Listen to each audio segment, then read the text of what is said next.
This podcast contains our own personal views not associated with any organisation. Coronial contains descriptions of death inquests that may be graphic and disturbing to some listeners. Discretion is advised.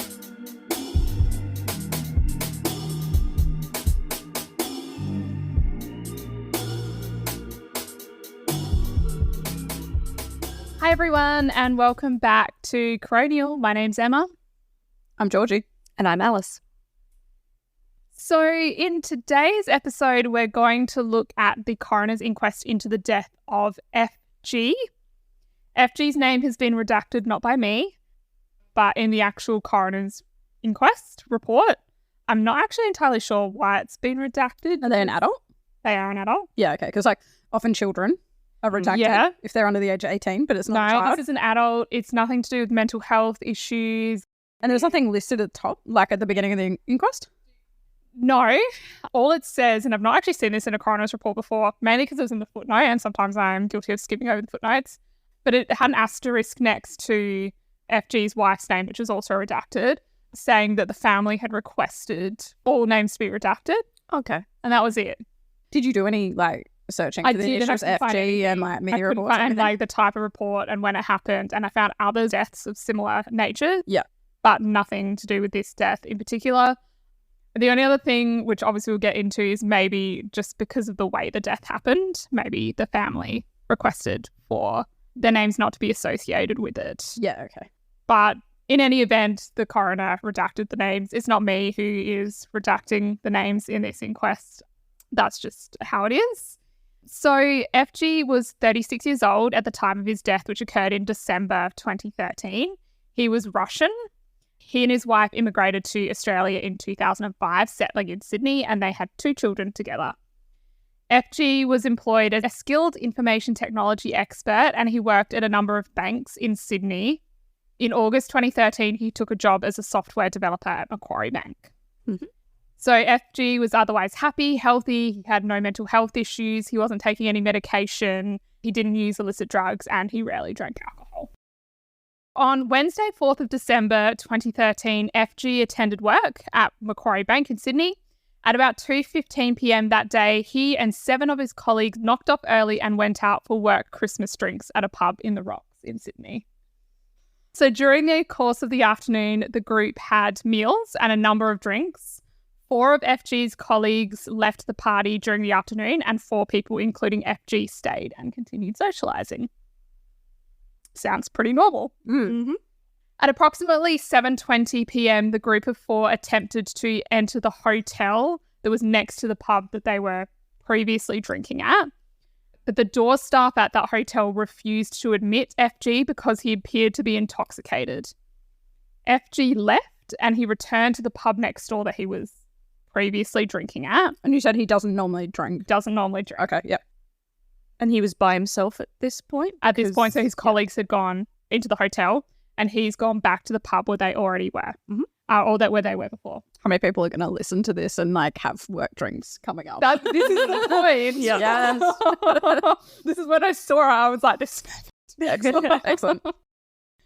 Sorry, I'll start that again. So the door staff at the hotel refused to admit FG because he appeared intoxicated. So FG returned to the pub next door that he was previously drinking at. And from there, he snuck through a fire exit that was between the pub and the hotel. Nice. And gained entry to the hotel, and he rejoined his colleagues for some more drinks. Yeah, I just love it. Good on him. How old is this guy? 36. Oh, yeah, okay. That seems normal behaviour. Yeah, he was just having a good time with his colleagues. And he wanted to keep having a good time with his colleagues. colleagues. And his colleagues got into the hotel. He wasn't admitted, so he was like, all right, let's find an alternative route. But in any case, the hotel door staff spotted FG in the hotel at around 8:15 p.m. So a good, almost hour later. But they asked him to leave and escorted him off the grounds. Seems fair. Yeah. So FG and his colleagues then made their way towards Wynyard train station, where they all went their separate ways to go home. Okay. But I do like that they all left together. Together. Yeah, they didn't just camaraderie. Yeah. So it's not known how much FG had to drink, but he consumed somewhere between 5 and 10 drinks. Obviously remembering that he doesn't drink a lot. So that might affect him more than it'll affect other people who would have 5 to 10 drinks. Did they give a time frame? How long was this over? So they knocked off at 2:15 p.m. and this was at 8:15. So that's two standard drinks an hour. Well, not standard. Well, they said 5 to 10 drinks. That's not standard drinks. Yeah, true. That's just drinks. But let's assume that they're at minimum 1, because probably that's going to be the minimum at least. At least 2 standard drinks per hour consistently for 5 hours. For 5 hours. And for someone who doesn't drink, that's a pretty good effort. That's a decent amount of alcohol. So at that point, his colleagues indicated that they did not think he was so badly affected by alcohol that he needed help getting home. Okay, foreshadowing. I'm going to disagree. But see, the problem with that is that if they're also drunk, then their decision-making is also not great. So at around 8:30 p.m, FG boarded a northbound North Shore Line train at Wynyard Station travelling towards his home. So he got on the right train. Okay, so that's good. And it was going the right direction. And he was going the right direction. CCTV footage from the train shows that during the train ride, FG rested his head against the seat in front of him, and also he rested his head against the window, evidently in and out of consciousness. Well, I was going to say, you said he got on the right train, but he might have also been getting progressively more intoxicated because maybe he'd only just finished up and he'd smashed 3 of those 10 drinks just before they left. And so, he's actually just getting more intoxicated instead of sobering up. Was okay when he got on the train, but could figure it out and then just got... Yeah, I don't think he was okay when he got on the train. He was refused entry. But he got on the right train. But he got on the right train. So he was conscious enough to get on the right train. Yeah, and he was conscious enough. Like, he was probably dipping in and out of consciousness on the train, but he was still sort of conscious on the train at points. FG caught the attention of another passenger on the train because his head was banging against the window of the train while he was sort of like falling asleep. We've all been there, like not drunk, but like when you're sort of a bit tired and and just the motion of the train. Yeah, just kind of bangs your head. So at about 9:07 p.m, so this is about 40 minutes after FG boarded the train, FG's train arrived at Roseville Station and FG got off the train. Is that his stop? No. Okay. Is that too early or too late? It was too early. Okay. So it was an FG station. It's not clear why he got off here. His wife theorized that station was one stop before the station that he used to get off at his old house where he used to live. So maybe he just got a little bit confused and thought he was still living at his old house but still got off. Or even... I'm thinking he got off because he was like, oh, I need some fresh air. I'm thinking he just didn't realise how far he'd travelled, like had assumed he'd travelled far enough and this must be his stop. Or panicked that he'd travelled too far. And was like, I just need to get off. Yeah, and figure this out. Yeah, figure out from there. Potentially. But it was also one of those double-decker trains. So he was like also wobbling around trying to get down the stairs and stuff as well. So CCTV footage showed that FG was quite unsteady on his feet. The train platform that he got off at Roseville Station was one where there was like an island platform. So the platform in the middle and then 2 train tracks. Oh, yeah. Sort of on either side. Yeah. So at the northern end of the platform, there was or is a low white fence that extends across that end of the platform. So you can't go out into where the trains are going. But it's only a low 40 centimetre white fence. But there was gaps on either side of that fence on the platform. Okay. If that makes sense. So the fence didn't extend the whole way across the end of It's more of a visual cue that you shouldn't keep walking rather than a proper barrier.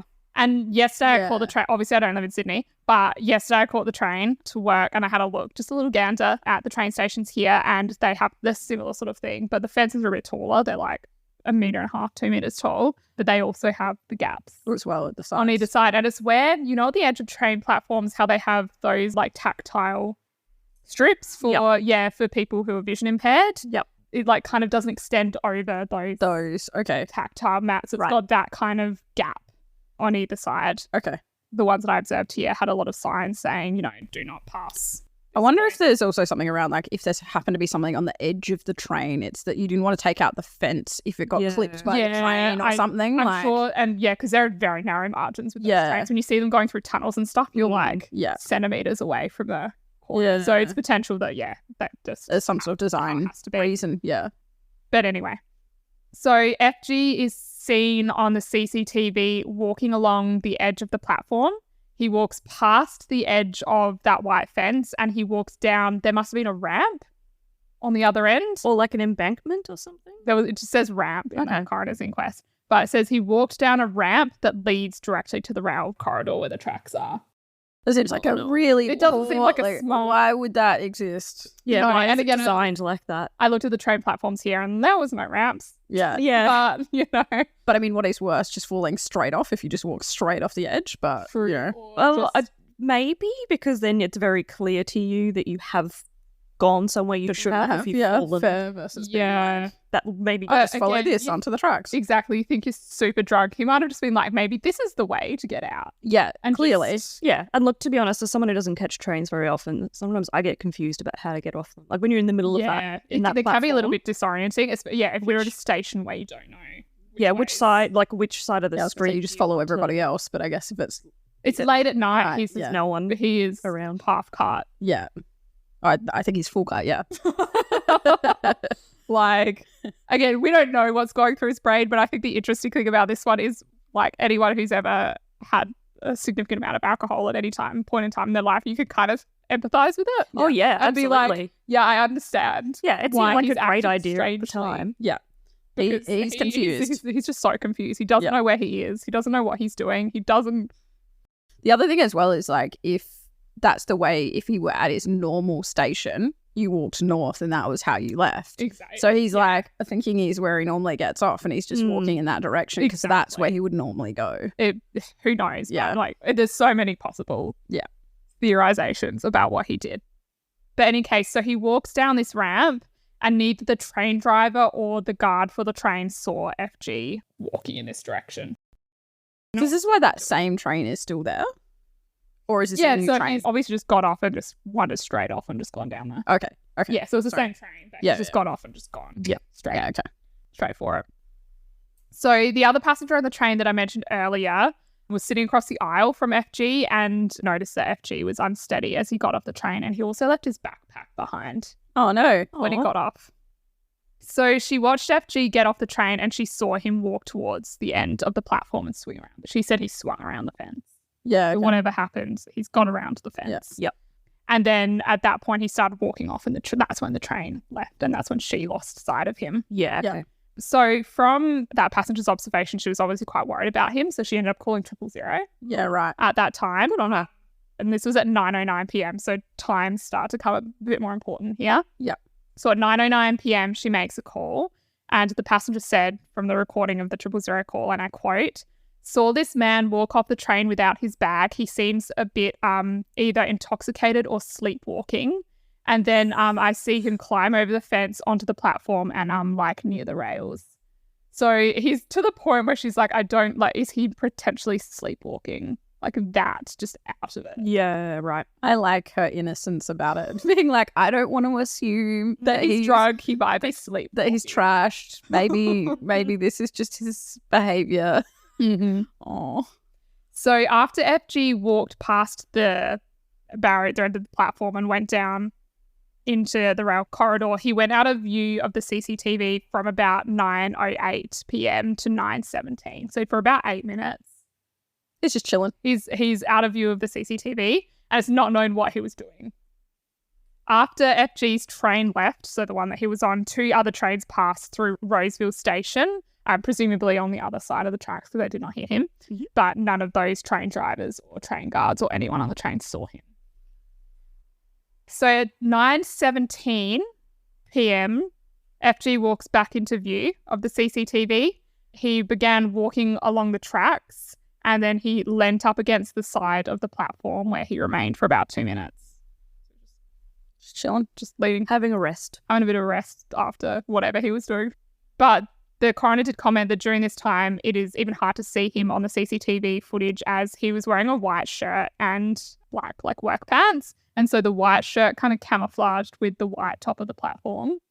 And then the black pants kind of camouflaged with the inside of the rail corridor. Yeah, okay. So he was kind of just camouflaged with his surroundings. And CCTV is not always, And it's not great. yeah, good quality. And it's also nighttime. Yeah. The lighting's not as great.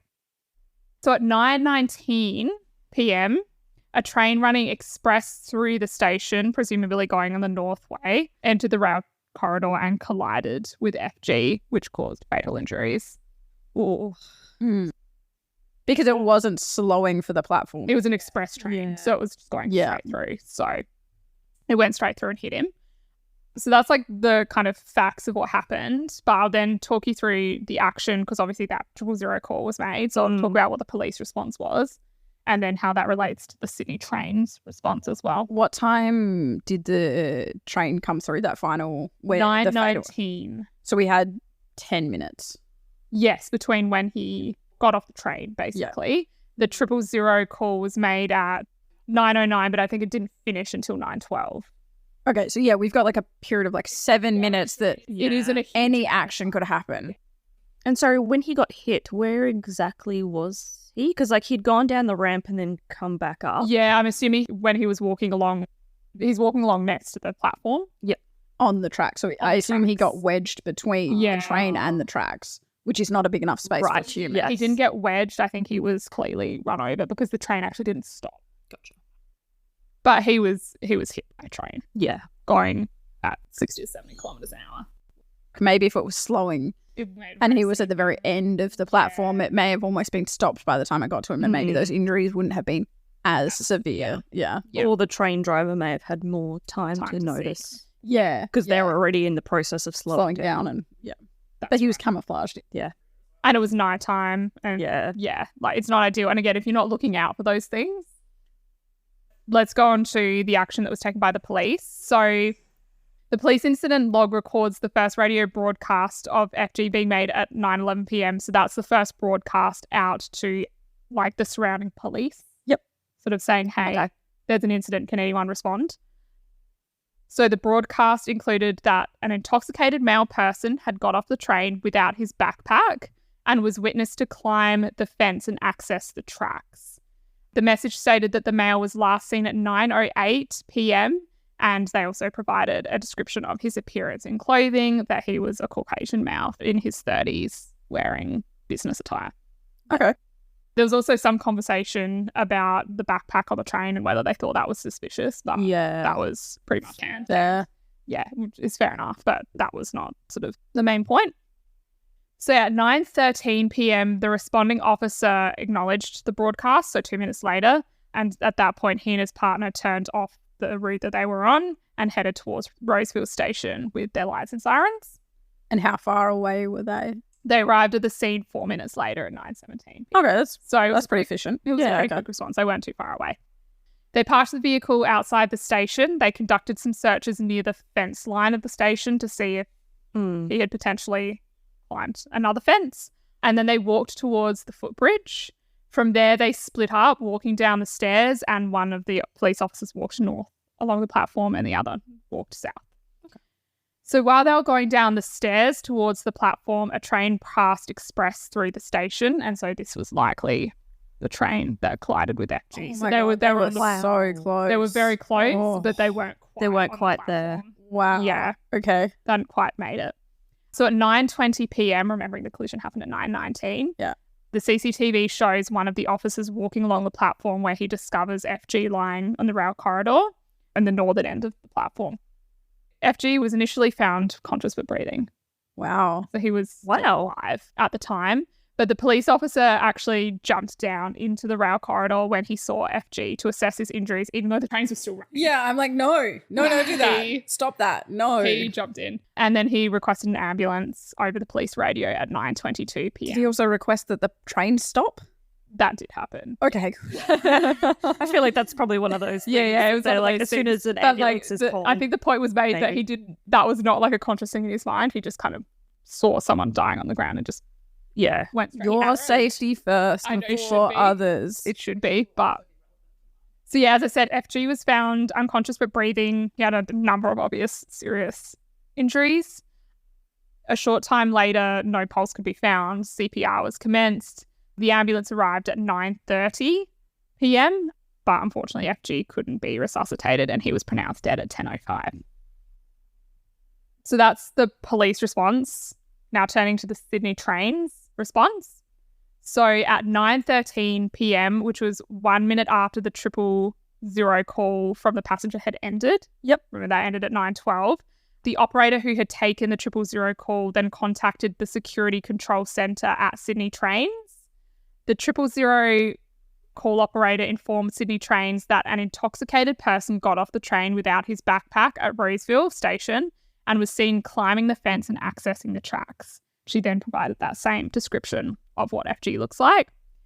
The Sydney Trains management operator then appears to have followed what the standard operating procedure for conditions affecting the network was. Okay. Which is not a specific SOP or standard operating procedure about what happens when a trespasser accesses the tracks. It's just anything that affects So the network. A tree could have fallen on anything. A rail. Somewhere. Yeah, okay. Any issue affecting the network. How often do you think that they have issues where people are accessing the tracks? Oh, a lot. They said like 5 to 6 times a day. Okay. Yeah, Like, it's cool. very Thank you. That common. helps. Wow. So like potentially they could actually have a specific standard operating procedure but just they for that don't. alone. Clearly, they do not have a standard operating procedure for that event. It's just a very broad Broad one. operating procedure for anything that affects the network. It's like a very broad thing. And so the trains management operator followed this broad SOP, which was the correct SOP to be following. So what he did at 9:15, this operator contacted the train controller at operation control. So the train controller was responsible for the main board that evening that covered the northern part of Sydney, which was the relevant part here. The management operator again relayed the information about FG to the train controller. However, there was a misunderstanding in the communication where the train controller understood that the trespasser may have jumped the fence out of the rail corridor. So he thought that FG was potentially not on the actually actual on the tracks. tracks anymore. Yeah. And he also did not pass on that FG appeared to be intoxicated. Bugger. Okay. So 2 bits of information there. But why would you be contacting if you're saying they were on the corridor but they jumped out? I think it's still a trespasser incident. Yeah, I think they still have to be quite vigilant. Fair. But in any case, this train controller said that he didn't operate any differently than what he would if he thought there was an actual person still on the live tracks. Okay. That was his evidence. Okay. Yep. So the management operator then contacted the security monitoring facility and asked the operator there to review the footage from the time FG got off the train to confirm his whereabouts, but it's not really talked about in the report then what happens from there, like whether they did confirm his whereabouts or whatever, because again, this all happened very quickly. Yeah, I was going to say, by the time you review it, it's basically too late, right? It's too late. Yeah. So meanwhile, the train controller, so the guy who was in control of the main boards, he then contacted the area controller in the main control centre in Sydney and relayed the information about FG. So the area controller is also known as the signaller. So they're the person who can change those train signals when needed. So the train controller asked the area controller to inform the trains in the Roseville area of a possible person on the tracks at Roseville. The area controller is able to see the trains in real time. So they're able to see where all trains are at any given time. So they can actually see where each of the trains are and which train it is. So they know which train to contact. So at that point, the area controller could see that a train was approaching Roseville Station heading north. However, by that time, the train had already passed the relevant warning light signals that are generally used for that station. So he couldn't use the signals to basically stop the train. You'd have to actually directly contact the driver. Correct. Yeah, okay. So at 9:18 p.m, the controller attempted to contact the train using the metro radio system, so just the internal radio system, but contact was not established with the driver. The area controller spent 1 minute trying to contact the driver and he hung up the radio 3 seconds before the train collided with FG. Wow. So just missed it. At that point, the area controller, he didn't know that the train had hit FG. At that point, he began making contact with the next train that was due to pass through Roseville Station because he couldn't get contact with the first train. Because that train's already And gone it's through, already so it's gone like, to the yeah, station. cool, Like, need to get to the alright, next one. I can't do anything about that. On to the next. So looking at the train driver of the train that hit FG, that train driver had 38 years experience driving trains, and on that day he performed a number of checks on the train at the start of the shift, including he checked the radio, he made contact with the signal box, and there were no issues with the radio. On the arrival to Roseville, he explained that the signal showed 2 green lights, which meant proceed at track speed, which meant he would have been travelling through Roseville Station at 60 to 70 kilometres per hour. Yeah. So everything's normal, and that checks with what the guy said as well. He didn't bother. Too late. Yeah. Yeah. So as he was passing through, he said he didn't see anything. He wasn't on high alert because he didn't know anything was happening, but he did hear a loud bang, which at the time he thought could have been a number of things, such as something being placed on the tracks, vandals throwing something at the train, or it could have even been a bird. Yep. He did not at any time consider that he'd hit a person. And like it being his first instinct that it could have been some person could have just left something on the rail tracks and it's hit into it, because that happens all the time. Yeah. Or he went for the things that would more commonly happen. Exactly. Absolutely. Kids throwing rocks at trains. Oh, yeah. Especially at night time. That's when it's going to happen, if it's going to happen. So a message came through on the screen of the driver's radio after the train had passed through Roseville Station that said speak to signaller, who was the area controller. The driver at that point picked up the handset. Again, he'd already passed through the station at this point. But he picked up the handset, but there was no coverage. He tried to restore signal to the radio and call again, but he was unable to do so. Weird. Okay. So the coroner from this concluded that there were obviously technical issues with the radio at that point. This driver gave evidence that his usual procedure when being warned about the presence of a trespasser on the tracks was to reduce his speed to 10 to 20 kilometres per hour, which would have given him time to stop. Yeah. Had he seen someone. So if contact had been made. But there was like less than a minute. It was less than a minute, but Yeah. it would have given him time potentially to react. But again, we're talking margins Yeah. in this particular case. So just jumping quickly back to the timeline, at 9:22 p.m, the police made a call to the train. So this is obviously after they found FG on the tracks. The police made a call to the train controller informing him that FG had been hit. Efforts were then made to stop other trains from approaching the station. Yeah, seems fair. But importantly, this included trying to contact another train that was heading into Roseville, and they were also unable to make contact via radio with that train. Oh, no. However, this train driver was already aware that there was an issue at Roseville, so he had stopped the train himself. And was that because the lights They didn't changed? say anything about that, but like he'd stopped. Because he wouldn't have passed by the green I signal. think he stopped like right before Roseville, so he might have passed those signals as well. But he had obviously heard something was going on. I don't know. Or I wonder, like, you know, it's nighttime and there's an ambulance there, which I presume would have its lights on, and the police car. I'm just 60k an hour. Like, I don't get enough. But I wonder if it's just the lights, because like presumably they're just a green, red, and yellow systems. I think so. Did say 2 green lights. Yeah. So So there might be like 1 green light, proceed with court. Who knows? Yeah. Who knows what the signal is? In any event, this train stopped. Okay. It got there. That makes me feel. Yes. And you said the police officer didn't even, Didn't think about it. didn't even budge. Was just like, there's someone that needs help. I'm going for it. But I like in the back of my mind, I'm like, that would have been terrifying. Absolutely. So I'll just quickly touch on the autopsy. There were multiple injuries consistent with a train overrun. Obviously, his injuries were inconsistent with life. There was no way he was surviving them. Yes, his blood alcohol concentration was 0.21%. So I had a quick look at some different sort of articles on blood alcohol. We can start with that's 4 times the legal driving limit. It's 4 times the legal driving limit. And a lot of this research said that blood alcohol concentration between 0.21% and 0.3% is what's considered severely intoxicated. It's not life-threatening. Over 0.31 is where you get life-threatening. But he was severely intoxicated on the low end of that. But again, he wasn't a drinker. Yeah. So a blood alcohol concentration of 0.21 was, for anyone, is very high. Yeah. He would have been severely impaired. Yeah, and it's like that difference of like if you're a chronic drinker, you might sit at an alcohol level of like 0.1 to 0.2 every day if you're just chronically drinking alcohol, but it's going to be so different to the person who then never drinks alcohol sitting at that same concentration. That's right. Your tolerance of it is going to be very, very different. Correct. So by all intents and purposes, 0.21%, he was severely intoxicated. Yeah. By anyone's standard. And unfortunately, that's what led to this happening. Yeah. And that like just incredibly short time frame. Because like if you think of any other day, I guess, how many trains per minute travel through that station, or per hour, maybe. Yeah, if you got off at a station where there aren't as many trains that travel through, or if it was a different time of day, so like really like less peak traffic, then not as many would be traveling through and all that kind of stuff.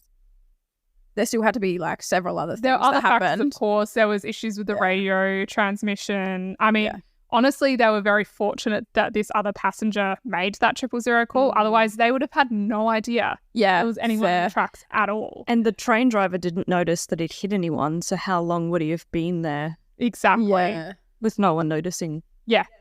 Was there any witnesses on the platform at the time? The only witnesses that they talk about are the police officers. Yeah. So they sit there because of the 000 call. Cool. Yeah. So like he could have been lying there Until for the morning. several trains to come through. Yeah. So to touch on the coroner's conclusions and findings, the coroner noted that FG was obviously very intoxicated when he parted ways with his work colleagues. But as we mentioned at the start, it was also likely that the work colleagues were also equally as intoxicated too. And they all just assumed that each other were capable of getting themselves home. Yeah. Which you do, right? You do. Yeah. You don't even think about it. Of course, like often you'll be like, text me to make sure you're home safe. And you just go home and you pass out without realizing that they haven't texted you. So then you wake up in the morning With a text being like, I'm home. And and you're like, oh, thank God. yeah, exactly. Or in this case, you don't get a text. Exactly. But if you don't get a text, sometimes you just assume that they passed out as soon as they got home and just did. And what are you going to do? It's a bit late at that point anyway. Well, exactly right. So basically, the coroner found that there was obviously no wrongdoing on the part of any of the colleagues. So he's going systematically through the events. Was any of it paid for by work? It didn't say, and it wasn't clear whether it was a work-authorised Christmas party or whether they just knocked off early and went to have work. Is there any like liability if you get your staff like absolutely trashed on work? Oh, probably. No, but I think no, because generally workplaces have a drug and alcohol policy that essentially it is the employee's responsibility If they to know their own limits. Yeah, fair. And Generally they do, but also I think if it's a work paid for them. if it's a work paid party, They'd have a duty of care. I think you also in those circumstances you have to have a responsible service of alcohol person who's there actually from your organisation. You're meant to, but there's someone who is like responsible for getting people home safely. Yep. That's just why I found this one so interesting, because I'm like, everyone could relate to this. Absolutely. Like, everyone like has been at a night out. You're trying to get home alone. You know it's a bad idea, but you like stumble your way through. Yeah. You're like, I got this. And you think you're so confident as well. You're like, I've got on the right train. Yeah. Yes. No shit, that's the achievement. It's like, exactly. I got this. Correct train, right direction. Yeah. Yes. Excellent. Like, oh, We fuck, are I got home off at the free. wrong station. Like, you can see how that would happen. Yeah. This is purely theoretical, but I wonder if that was a group of women rather than men, whether they would have elected to get taxis home. But this is Sydney. Our Rather stuff than is so trains. far away. And like, wasn't he on the train for 40 minutes? 40 minutes before he got off, okay. which was too early. Right. Yeah. So like a taxi that's would have like been hundreds. hundreds of Yeah. dollars. Yeah. Yeah. So I don't think that that's actually. It's not really feasible. Yeah. So the coroner found, moving on to the next portion or the next people involved in this situation. So he was methodically sort of just going through the list Okay. of Yeah. We've people. gone through the work colleagues. So the work They're all good. colleagues, Yep. no indication of any wrongdoing on their part. Yep. The coroner then found that the police officers involved responded appropriately to the incident and could not have reasonably done anything more to prevent the death. Absolutely. Yeah, They got correct. there within 10 minutes. That's some good effort. I'm impressed by that response for someone's maybe gone on the tracks, you know? Like, So, and I mean, they were getting to the platform at the time. Like, there was nothing further they could have done. And then, of course, once the collision did happen, they responded appropriately as well. Yeah. The coroner found that the response of Sydney Trains was not efficient. So, firstly, in relation to the communications between all the different operators, as we mentioned, there were incorrect assumptions made that the trespasser had left the rail corridor and that they also failed to pass on information about FG appearing intoxicated. The coroner concluded that there was a failure to accurately communicate information to the employees, but ultimately that this was unlikely to have impacted the outcome in this situation because there was such a short time. cool. Because I'm like, even with more efficient systems, it's a space of like 4 minutes. 4.5 minutes. Yeah, okay. Yeah. So yeah, there was about 4.5 minutes between them being notified, so Sydney Trains being notified, and then the collision happening. Yeah. So we said that the inefficient communication wasn't a factor here. That said, the coroner did note that there could have been other situations where the failure to accurately convey information could have been crucial. Just because it wasn't an issue here doesn't mean in other situations that this couldn't have been a massive problem. Secondly, the coroner found in relation to the inability to contact the train driver, there was a number of ways that the train driver could have been contacted. Firstly, through the signalling, which we already talked about wasn't feasible here. There was also a broadcast function where an audio message is sent to a number of drivers, but those drivers cannot respond to the message, so it's obviously just like a broadcast. There was also a mechanism where a group message could have been sent in writing to the drivers. However, this would have been more time consuming as the message had to be typed, and then the individual train numbers have to be entered manually as well. So, and if you're the type of typist that's going like beep boop beep boop, it's not going to work. Nope. So in this case, the coroner found that the train controller elected to operate the internal radio system, which was designed for immediate person-to-person contact, which was the most reasonable and efficient form of contact. It just didn't work. As if the group one wouldn't have been the worst. Like, I think the issue was there was no mechanism then. I mean, like, they could have just picked up the phone. I don't really know how, but they're sort of saying there was no easy way for the drivers to then respond to that broadcast. But also, if you're the one that is the most immediately about to come into Roseville and you're going to know that because, like, you've already gone past the signals. Yeah. You're going to be the one that presumably realizes that you are the most, like, direct to effect. But again, who's to say that, you know, that one had gone through fine, not hit FG, and it was the next one. Yeah, and so then group notification of all of the ones that are about to pass through there is helpful. Yeah. So I argue that, like, the group notification would have been the more it would have been effective. Helpful.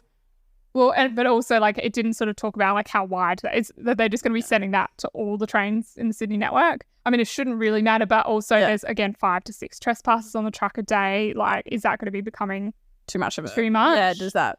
I don't know, but then it also would have guaranteed that second one stopped without needing to go to the second notification to that second train. So again, the police officer wasn't getting run over, which again they didn't. But like, they didn't, again, but they it was have. Yeah, it would have been a good way of getting multiple trains to know. Yeah, and even potentially, if you did the group message and then to the ones that you knew were right there, you contact them via the radio as well. Yeah. So you can have a conversation about it if need be. But you've done the group first. Yeah, I think that might have been what the plan was, but they did it the other way around. Yeah. Where they were going to contact them individually, but then it just wasn't enough time. Yeah, true. And I guess the one that they wanted to know most exactly quickly that was who that they were. Yeah. So, and who knows, also they didn't go into like whether it takes more time to do which one. Yeah. Like, so it might have just been quicker to pick up the phone and be like, this train's the closest. Yeah. And again, this happened. He had to make those decisions very quickly, like within a space of 4.5 minutes. Yeah. So. And that was between receiving the information, processing that information, and then working out what to do. So yeah, not a whole lot of time to deal with this. But anyway, the coroner did deem that the action that the person did decide to take was appropriate. However, obviously the fact that the train driver could not be reached raised questions about the effectiveness of the radio system, at least in that Roseville area. The coroner noted that Sydney Trains was in the process of installing a new digital radio system at the time of the inquest, so he did say that any recommendations about this wouldn't be useful because it's a different scenario now. Yeah, it's not the same. Yeah, during the inquest.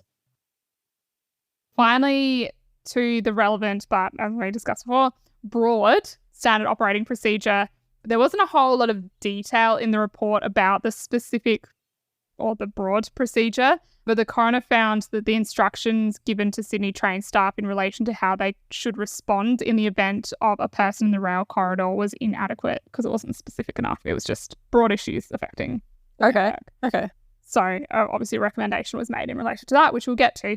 So recommendations, number one, firstly in relation to the communications issue, the coroner commented that he did not think a coronial recommendation was a useful mechanism for responding to the issue about the effectiveness of the communication because, he said, effective communication is an essential competency for most business or service undertakings. Okay then. So this is referring specifically to the fact that they miscommunicated whether FG was still in the rail corridor and that he was intoxicated. Okay, people should just be better. Yeah, like you should know how to communicate effectively, like if you're in that role, basically. Yeah, okay. was what he said. Okay, that's okay. Sure. And then they went on to say that as no evidence was given about how Sydney Trains ensures its staff have those relevant skills, he was unable to make further comment beyond the fact that he hopes that the relevant staff have been given feedback on how they could have better operated in this instance. That is so harsh. Again, such a short time frame in a pressured situation where you're just like trying to get word salad out. Like, can you imagine? I just need to tell you that there's something happening, and there's a person, and they're on the tracks. You're saying this, but again, I have sympathy to that. But this is their job, and they come up against it 4 to 5 times a day. Yeah, fair. Like it's not an uncommon occurrence. Yeah. So. Yeah, okay. I get it, but I also sympathize with the fact that sometimes you miss out information. Sometimes you just like, for a second you're off, and that's that one time that makes the biggest amount of difference. But the 4 or 5 other times that single day that person had communicated information, they might have done it 100% effectively. Yes. But I also agree with the coroner that it's probably quite difficult to make a recommendation in relation to something like that because it's such a which is totally fine with that. But I just think it's harsh to say you just should be better at communicating. Well, and it's like one of those things, like everyone makes mistakes at their jobs, right? It's just that unfortunately in this, potentially it was a fatal mistake. Yeah. Or this particular mistake wasn't fatal. Yeah. Fatal. Like it didn't have any impact on the overall outcome. Yeah. But like, again, in other situations it could have. Yeah. Yeah. And I think that's the point. And then finally to the policy for responding to trespassers in the rail corridor, the coroner noted Sydney Trains made a submission that a specific policy might be too prescriptive and overburden staff with too many rules, which I feel is something we've heard before in other coroner. That things could just be too specific. Too specific and too hard for people to follow. I remember the tour operators and the cliff falling. Where they're like, there's too many rules. Yeah. It's too much. Yeah. It's too hard to follow. And the coroner there was like, no, it's not. And this coroner had a similar thing where he was like, no, it's not too prescriptive, especially if it happens so frequently. Yeah. There should be a specific policy about how to handle people, unauthorized people on the tracks. Yeah, yeah. And actually, I am shocked that that didn't exist. I mean, so am I, to be fair. Yeah. I would have assumed there would have been a specific policy, considering it happens so often, and how life-threatening the situation is when it does happen. Yeah. And obviously, like, this is a situation in this case where it was an inadvertent, like the person inadvertently got themselves on the track. But I think, let's be honest, the more common scenarios when people purposefully are doing it, putting themselves on the track. So that's a little bit different. But yeah, because that's such a hard situation. I know it's off topic, but that's such a hard situation to handle because like trains inherently are dangerous. Like, but people use it and they're important. So like, how do you? It's the same with do something to buses. Same with cartway. Everything. The same thing. Yeah. So sorry, again, onto this policy. Too prescriptive and might overburden staff with too many rules. The coroner didn't accept this. So the coroner made a recommendation with regard to the frequency in which trespassers are detected in the rail corridor. The Sydney Trains develops a comprehensive policy instructing its staff on what issues they should consider and what criteria they should apply when determining how to respond to incidents where there are trespassers in the rail corridor. Agreed. Which seems like a solid recommendation to me. Yep. Yeah, makes sense. So yes, that was this episode of Coronial in relation to FG. Returning to your earlier comment, I don't understand why they felt the need to give initials. Or I de-identify really, then. The only thing, as I said, I could think of is maybe the family was potentially embarrassed. That's not the right word, but like they had kids as well, didn't they? Maybe they just didn't want that everyone to know. But in their community, maybe, or like they just didn't want the kids to have. Or was he doing something for Macquarie Bank that they don't want that information released? Potentially. Yeah, it's interesting. But you said it was the wife that requested it. Yeah, it was the family that requested it because all the family was de-identified. Interesting. So I really don't know. Yeah. As I said, there was no sort of like mental health, domestic violence, anything like that you usually see when names are redacted. So I'm not sure. Thanks so much for listening to today's episode. Enjoy your Christmas parties. Enjoy your work Christmas parties. And if you are, going home from work Christmas parties, make sure you're looking out for each other, looking out for your friends, families, and colleagues. Absolutely. As you're getting home, because accidents happen. Accidents happen. So yeah, just make sure you're looking out for each other. All right. Bye. See you later. Bye.